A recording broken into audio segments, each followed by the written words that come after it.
नमस्कार, कसे आहेत सगळे? तुमचा पण फेसबुकचा बोनस एका जागेवरती लॉक झाला आहे का, स्टक झाला आहे का?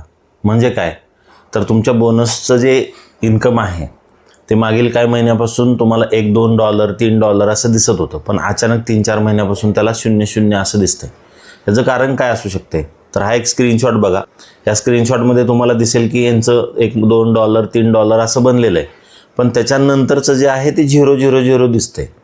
तर हा बोनस ज्याला आपण म्हणतो ना, लॉक झाला, स्टक झाला, एका जागेवरती थांबलाय, फ्रीज झालाय, तर याचं कारण काय माहिती आहे का मित्रांनो? जेव्हा तुम्ही फेसबुकवरती काम करता तर फेसबुक ह्या सगळ्या गोष्टी आयडेंटिफाय करत राहतं. त्यांना हे सगळ्या गोष्टी नोन आहेत की यामधला ओरिजिनल कंटेंट कोणता आहे, कॉपी पेस्टेड कोणता आहे. तर मित्रांनो, बोनस हा जास्तीत जास्त तुमच्या पोस्टवरती येणाऱ्या लाईक्स, तुमच्या पोस्टला होणारे शेअर आणि त्याच्यावरती होणाऱ्या कमेंट्स ह्याच्यावरती अवलंबून आहे. हा सगळा जो पार्ट आहे हा एंगेजमेंटचा पार्ट आहे. तर मित्रांनो, पुढील 21 दिवस रोज 5 पोस्ट करा ओरिजिनल कंटेंटच्या आणि जादू बघा तुमचा हे कसा रॉकेटसारखा बोनस अप होणार आहे. करून बघा.